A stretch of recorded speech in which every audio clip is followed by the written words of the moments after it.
Devi is thanking all the gods, known and unknown, when the car finally stops at the mansion. She's so tired she just wants to collapse somewhere and die. Okay, at least sleep. Devi realizes reality only when the door opens and the voice of her assistant, Arhat, comes from above. Only then does she realize that she had dozed off for a few moments, even though she had only covered her eyes. Turning her head, she sees an outstretched palm and a concerned look. With a sigh, she accepts the help and gets out of the cabin. The stuffiness is such that it doesn't get easier at all. Shoving her hands into the pockets of her wide pants, Devi strolls leisurely toward the house. She raises her head when she hears voices from the balcony, one of them unfamiliar. Devi stops, frowning slightly, and looks up, noticing two figures leaning on the railing. "You're just in time." Her husband Ram speaks to her first. He smiles. "Dinner will be ready soon. Are we having guests?" she asks instead of answering, shifting her gaze to the second man. Something tickles in her chest. It hurts. For some reason, he looks familiar.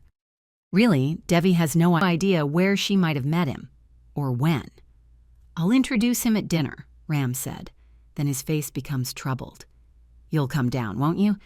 You look exhausted. Just a few minutes ago, she would have said, 'I'm not coming down, I'd rather sleep.' But now, unable to take her eyes off the stranger, she realizes she can't refuse. So returning her attention to Ram, she only nods, doesn't comment on the tired look, lowers her head and heads for the door. There's something scraping at the back of his mind now, incomprehensible, unpleasant, uncomfortable. Devi even squirms. How on earth does she know him? It takes about 40 minutes to take a cool shower and more or less come to her senses.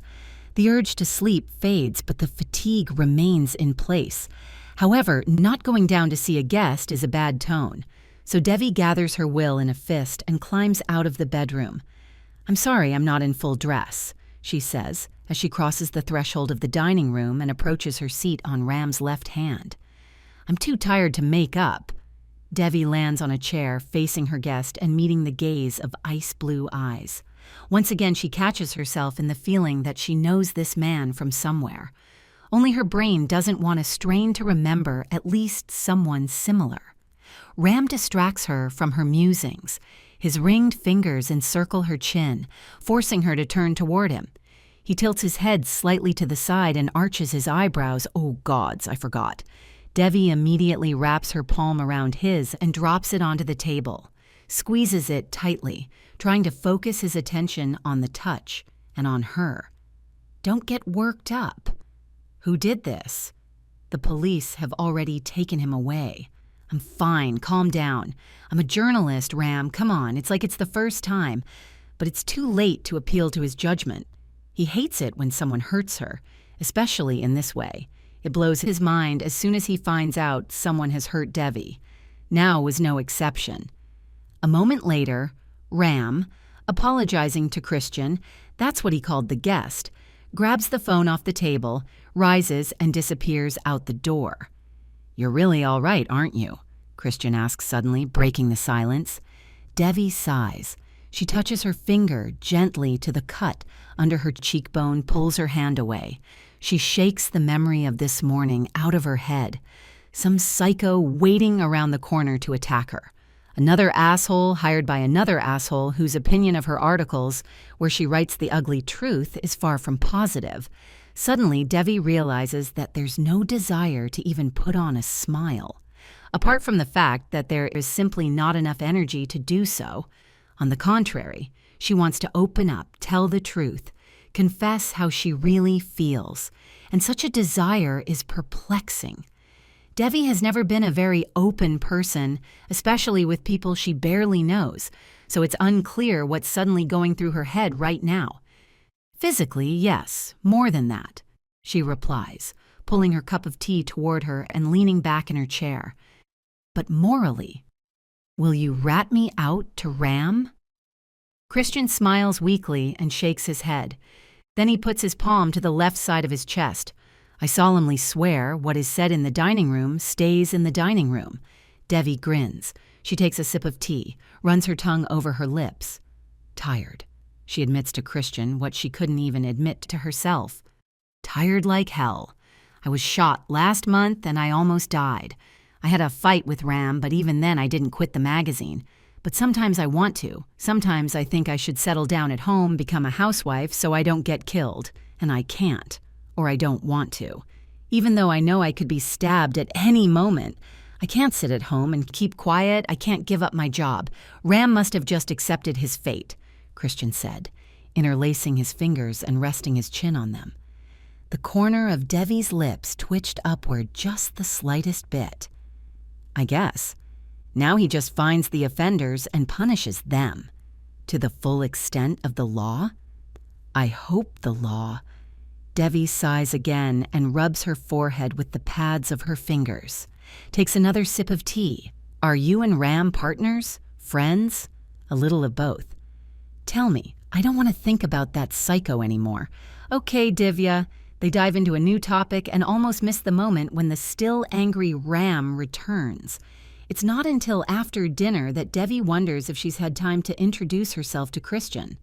On the other hand, it's easy to assume that Ram told him about her, but there's always that but.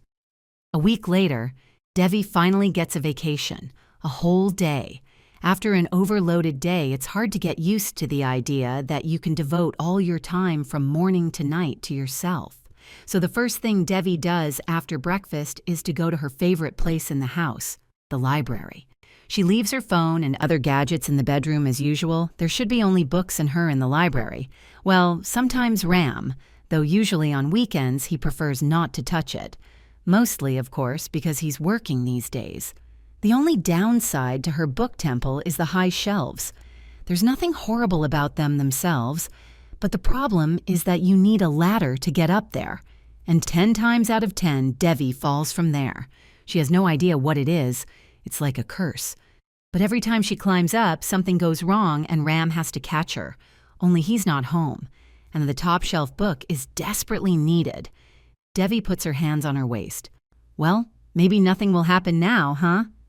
She puts the ladder next to the shelving unit, though, and walks up the steps, slowly and leisurely, not looking down, praying that everything goes well. Otherwise, it'll be funny. Crazy people hiding around the corner can't kill her, but a fall from a height can, or at least maim her. However, the result of interaction with the ladder is quite natural. Barely hitting the right book, Devi flies down. She only regrets that she didn't write her will in time. And the editor-in-chief warned. However, there is no impact. Squinting hard, Devi doesn't immediately realize reality.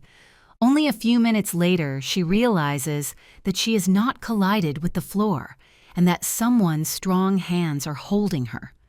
Hands that were clearly not Ram's, or else his thousands of rings would be digging into her skin by now. Suddenly, there was a quiet thud from above. You're no friend of ladders, and you're still no friend of ladders. Nothing changes. Devi notices that she has her fingers caught in the white shirt. Only then does she hesitantly raise her head and see Christian looking at her. "What?" she asks in a thin voice, not realizing if she really heard something or if it was just shock. Christian gently lowers her to the floor, takes a half step back. "Are you here to see Ram?" Looking at him with huge eyes, Devi asks. She tries to pull herself together, but it doesn't work very well. "He's not at home, I know," he interrupts, nodding. "He'll be here soon. He just sent me here first." He felt it. In the next second, Christian catches something above her head, and Devi shrinks back fearfully. He lowers his hand, wrapping his pale, thin fingers around the very book she'd reached for. "I suspect—" "Yes," Devi interrupts this time. "That's exactly what I needed. Thank you." She takes the book. "Thanks for saving me, too." "Devi gods you again?" Ram's voice came from the library doorway, and Devi turned her head in that direction. "I told you to—" With a weary sigh, he approaches with a swift step. "Are you all right?" "Uh-huh." She nods. "I'm sorry. I was just hoping that nothing would happen now. Well, I was wrong. I won't say it again. I just really needed that book." "You're a crazy person." Devi smiles innocently. With one last glance at Christian, she clutches the book to her and leaves the library, trying not to run. She stops just short of the stairs. With her back against the wall, Devi lets the air out with her mouth. She frowns, shaking her head, then suddenly stops, muttering to herself, "Just like you weren't friends with ladders, you're still not friends with ladders." What? She didn't just hear it. She gets to work from home today. After lunch, Devi decides to rest, so she goes out to the backyard, spreads a huge blanket on the grass, and lays down on it. She puts her black glasses on her nose. After a while, her sensitive hearing picks up footsteps from the side. Turning her head, Devi sees Christian, who was last here a week ago, approaching. A smile stretches his plump lips, and a moment later, Devi catches the smile back. Still, he is, if judged objectively, perfect in every way. Handsome. Smart, and most importantly, he's interesting to the point of insanity. You could talk to him for hours and not notice how much time has passed. Okay, not quite objectively. Christian stops next to me, tucking his hands into his pants pockets and distracting me from my thoughts. Ram has another appointment at home? Devi tilts her head slightly. Yeah, I'm even late. Got stuck on the way back from the train station, and Ram's not here. He got called into the office on an emergency. There's no way he can be there without his presence. Christian arches an eyebrow. He said I'd better go to him myself because he's not feeling well. Devi presses her lips together and spreads her hands apart. Typical Ram. After a short pause, says, "You can wait for him with me here, or we can go inside and have tea." "Better here, thank you. I need some air." "Then sit down. There's plenty of room." Christian sits down next to her. Devi can't stand it for a few minutes. She sits down abruptly, staring intently at his face. It still haunts her, sometimes even dreams about it, so she can't help but say, "I know you from somewhere." "You do? I know you do. How?" He asks, like he knows. He's probably just like someone else, and Devi's already worn herself out. Christian is surprising, though. "It was a long time ago. I didn't expect you to remember me." "I mean, and you've been silent all this time." Devi raises her eyebrows sharply, turns to Christian with her whole body. "How do I know you?" Christian sighs deeply and quietly. His gaze becomes serious, attentive. For several agonizing minutes, he remains silent. "I'm sorry to break your heart. I'm probably acting like an idiot, but I can't do it any other way. Don't miss me. I'm sorry. Love you. Christian." At first, Devi doesn't understand a thing, and then she doesn't know which way to breathe. Millions of memories flash before her eyes like a movie, stopping at the last one. That damn letter. She remembers going crazy, trying endlessly to call, to text, to get through in every way she could think of, but he just didn't answer. Literally disappeared. She didn't get anything from his family either. His parents didn't like her much, and his sister was throwing up her hands even though she looked sympathetic. It's just that the image of that sweet boy doesn't fit at all with the man sitting next to her now. There is no longer a cheerful smile and soft facial features. On the contrary, it's harder, more serious, cold and steel in his gaze. It only gets warmer at moments when Christian looks at Devi. She slowly pulls off her glasses, unable to take her tear-stained eyes off him. Christian de Clare is her first love. The feelings between them were so strong that it seemed and believed as if they were forever. There were even plans for the future, dreams of what they would do when they graduated. And then, before they finished their studies, he just left, in the middle of his last semester, left nothing behind but a letter. After pointless attempts to find him, Devi felt so hurt, so betrayed, that she decided she would forget Christian, start a new life, fall in love with someone else. She worked so hard toward her goal that she was able to achieve it, so successfully that she didn't even recognize Christian when she saw him for the first time after all these years. It was crazy. "You," Devi wheezed. "It's you." "Hi, Devi," Christian says softly. She doesn't even know if she wants to hug him, hit him, or just walk away. So, without deciding what to do, she sits there like a stone statue, almost doesn't even blink. When Ram and I became friends, and he told me about his wife, I didn't know you were his wife, Christian continued. And even when he said the name, I didn't realize it right away. I thought it was a coincidence. Then I saw... Why didn't you tell me right away? Devi asks before he can finish, and puts his glasses aside. He sighs deeply and quietly. He looks away for a moment, then back at her. From the look on his face, he's not having fun thoughts on his mind, so unhappy that Devi's insides clenched painfully. The corners of his lips lifted just barely in a sort of resigned smile. Only what was he resigning himself to? What would it do? What would it change? Christian questions softly, "You've been married for years." To a husband who loves Sarah Basu, Devi blurts out against her will. The thought has been gnawing at her for the past month, almost every day. It's unbearable. "He loves you," Christian objects. "You should see the way he looks at her. You should see the way he looks at you." Devi presses her lips together and shakes her head slightly, but doesn't pursue the subject. It's hard enough as it is. I can't help but think that maybe it would have been easier if she hadn't been prying and trying to figure out why Christian seemed so familiar. On the other hand, in all the time that had passed since they had met again, Devi had begun to catch herself looking forward to their meetings, that sometimes she even looks for them herself, that she was glad every time she saw him, that something is born in her heart, something that a married girl shouldn't have. She falls in love with him, it seems, again, just as she did so many years ago. "I hated you," Devi says in a husky voice. "I know. I thought you'd left me. I know. I thought I'd never see you again. I tried to forget, like you didn't exist. I even succeeded." Christian chuckles softly. "I'd hoped so. You're a bastard, Declare. I missed you too." Devi can't even smile. She's in such shock, feeling so confused she doesn't know how to act, what to say. Her brain simply refuses to function, and there are so many emotions inside that it's impossible to contain them. "Why did you disappear?" Barely moving his lips, after a long pause, Devi asks. This time his smile looks guilty. "There was a reason, and you won't tell me again? I don't want you to know. You'll start worrying and fussing and looking for ways to save me. Can't we just talk? Save you? Please, Devi." Devi holds back at the last moment from rolling her eyes.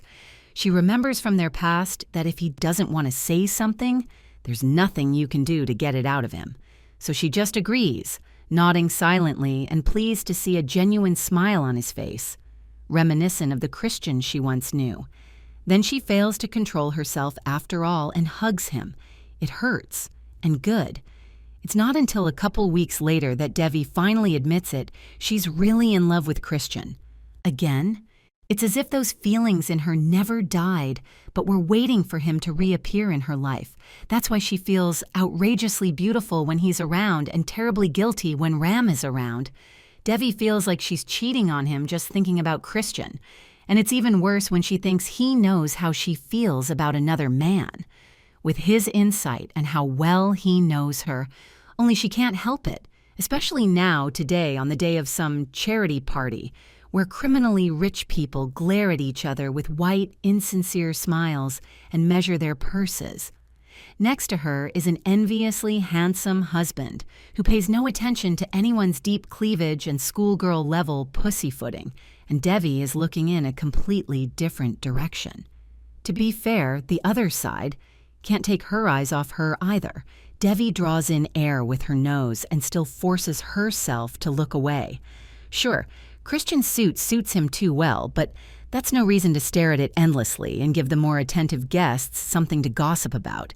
Devi doesn't want to hear about her being a cheater and ruin Ram's sterling reputation. "Are you okay?" His quiet question suddenly pulls her out of her thoughts. She turns to him sharply and raises her eyebrows slightly. "You squeezed my elbow so hard it's going to leave bruises." What's wrong with you? I'm in love with someone else. What's going on with you? Nothing, I'm just, replies Devi, frantically trying to come up with a decent excuse. Shoes. I'm wearing the wrong shoes. I forgot that these, how shall I put this? They're tight. I didn't get Band-Aids. Oscars, please. Ram is silent and frowns. Slowly, he lowers his gaze to the floor, where the hem of her black dress conceals her high-heeled pumps. For a few seconds, he stares thoughtfully there, then back at Devi, trying hard to pretend that she hasn't lied. Her feet are really buzzing because the shoes are really uncomfortable. I wish I'd worn sneakers. Girls, Ram exhaled. Devi pressed her lips together guiltily. I'll send Arhat for plasters, he says. I'll go and sit for a while. Ram leaves a kiss on her forehead and moves away, and she is immediately lost in the crowd. 20 minutes later, Devi gets the Band-Aids and puts her feet back in her shoes. She decides not to get up from the table, sipping champagne, watching Ram, and doing her best not to stare at Christian again. A few moments later, the task becomes impossible. The two stop next to each other to discuss something. Now, however, Devi is not so much staring as frowning uneasily. Christian looks sickly pale. His face is tired and his smile is clearly forced. He can't even stand straight, so he tucks his hands into his pants pockets and leans his shoulder against the wall.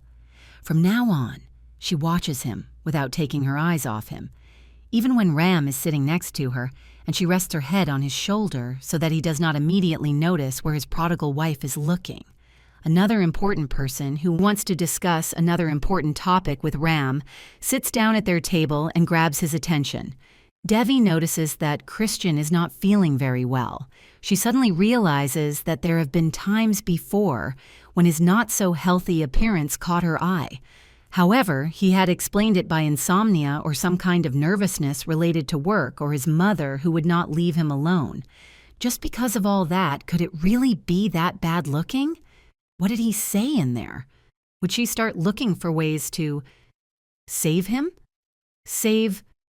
Well, no. No. No. No. Please, no. Devi almost jumps up out of her seat. It's worth it to see Christian lurking on the balcony. She forces herself to stand still, and telling Ram, I'll step back, she gets lost among the people. Nervously clutching the fabric of her dress, she steps onto the balcony next. Orson, a tight curtain closes the glass door behind her back. Glancing around it, notices that it's completely empty. Not surprising, though. It's already cold this late at night. Her thoughts are cut short when she looks at Christian, who turns around as soon as his heels clack in the silence. Something subtly changes in his expression. What's going on with you today, huh? Devi asks, unable to hide the concern in his voice and moving closer.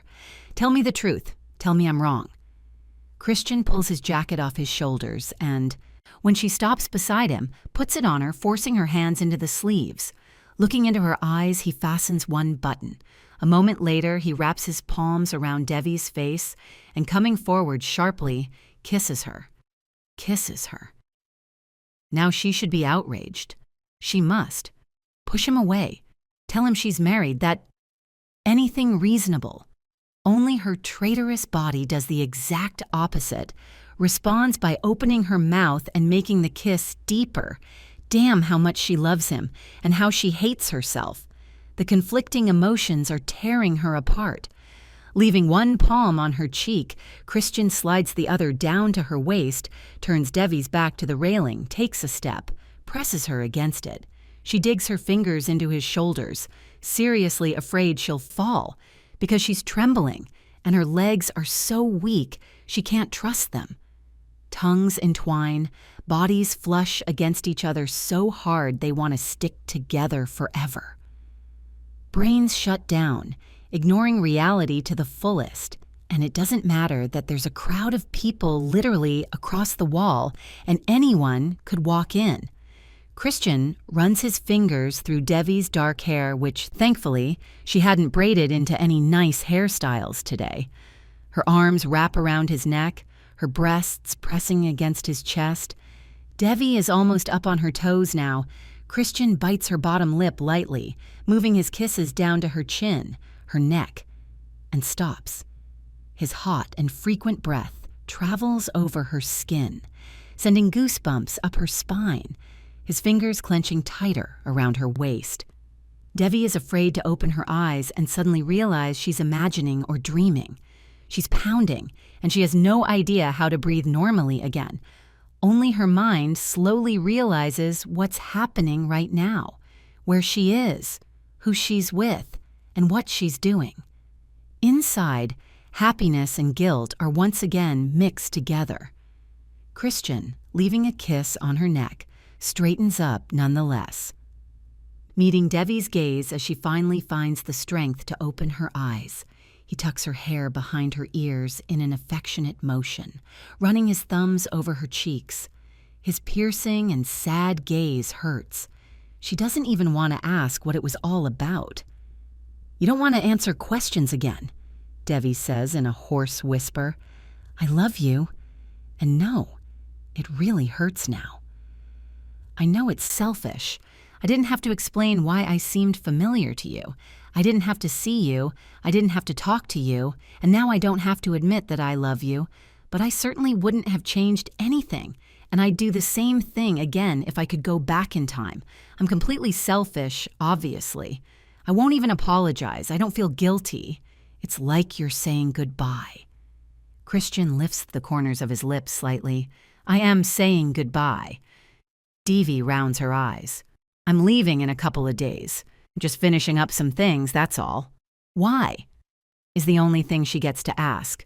Only he leaves her questions unanswered again. He smiles, presses his lips to her forehead. He doesn't move for a few moments, and soon he's gone. It's not until minutes later, when Devi stares blankly at nothing, that she realizes his jacket is still on her shoulders. She doesn't realize it at first, and then almost laughs hysterically. The day Christian leaves fell on February 14th. The day Devi's heart would shatter into tiny shards fell on a holiday dedicated to love. Thank you, universe, but can we get a little more violent? Once the time was clear, though, and Devi glanced at her watch. She was out of breath at work. It was as if she hadn't been sitting there at all since this morning, with a total absence. Now she's rushing at top speed, smashing through the departing crowd, down the platform, praying to all the gods that she could make it in time, because she had only about 15 minutes left to what? To say goodbye? The thought makes her want to howl. Finally, Devi catches a glimpse of familiar blue eyes from the crowd. Christian seems to have found her first anyway. She speeds up and slams into him at full speed, wrapping her arms around his shoulders so tightly, clinging to him so tightly that the planet would fall out of orbit if her embrace were weaker. "I made it," Devi said, breathing hard. She did. Christian's palms rested gently on her back, but a moment later, he pulled away and frowned. "Are you crazy? I'm coming with you." She doesn't know when she decided that, after that night or now, in this very moment. Devi is ready to be a traitor, a cheater, ready to be judged and blamed by Ram, ready to become the most disgusting person on earth and be without everything just so long as it's with Christian. They'll start over, they'll know each other again, they'll remember each other, they'll feel each other, they'll be happy. Even if only for a short time. Devi would give anything for that. Everything. Christian clenches his jaws and shakes his head, wraps his arms around Devi's palms, taking them off his shoulders.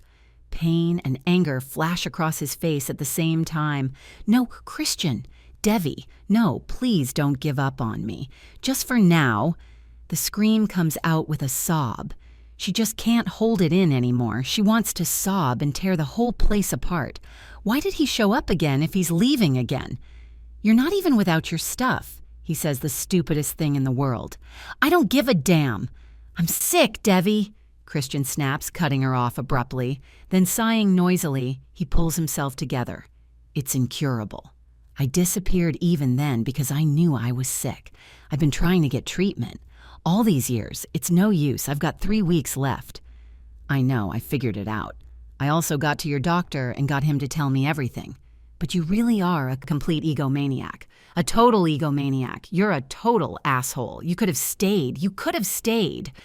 Told me what happened to you. We could have worked it out together, but you chose to act like an asshole. You're a man, aren't you? You're strong. Can you handle it? Where are you now, you idiot? Dying. Maybe if I'd been there for you all this time, if you'd felt my support, if we'd gone through this together, you'd be cured by now. But we're the ones with the mustaches. Fucking asshole. I don't know why I even still love you. By the end, Devi is wheezing and sobbing, her head down, sobbing. She rests her forehead against Christian's chest, and he wraps his arms around her, pressing his lips to the top of her head. I'm sorry, little one.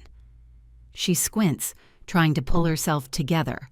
After a moment, she straightens up, runs her palms down her cheeks, looks Christian in the eyes again.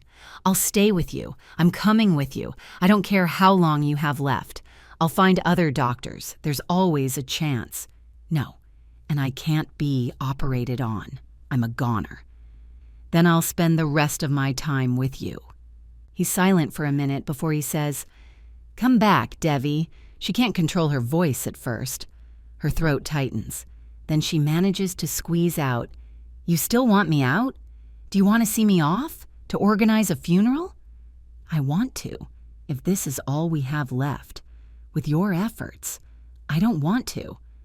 Now Devi can't say anything at all, just stares at Christian, not believing what he's saying, not believing that he's choosing to walk away and leave her again. The train horn sounds. She doesn't care about the tears anymore. Christian doesn't say anything either. He leaves a long kiss on Devi's forehead, picks up his things, and hides in the car. Soon the train pulls away. Devi stands motionless even when he disappears from sight. Only then does she turn around and, almost unable to see anything or anyone in front of her, wanders towards the exit. Now February 14th is the day love died in her. Instead of going back to the office, Devi drives home. When she gets out of the car, she notices that Ram is waiting on the porch. Of course he knows. You hate me? Devi is the first to speak, stopping in front of him. No, Ram replies calmly. Divorce? No. She nods understandingly. Rumors will start. Of course, that's the last thing we need right now. Ram is silent. You can't tell what's on his mind from the blank look on his face. But you knew everything, didn't you? Of course I knew, Devi. It's hard not to notice your wife looking at another man in love like she's never looked at you before. I'm sorry I hurt you. But I'm not sorry I went after him. I'm not. He pushed me away, of course, again, and his closed doors are hard to beat to death. But I'm not sorry. Maybe she'll come back to life tomorrow. She'll pack up and go after him. She'll reach him. But right now, the world is empty and gray and meaningless, and Devi doesn't want anything else. We'll divorce later. Okay. They spend a few moments in silence. I'll move into the other bedroom. We won't overlap. I'm up later anyway. Okay. Devi heads towards the house and Ram steps aside, letting her pass. She says, Happy Valentine's Day, dear.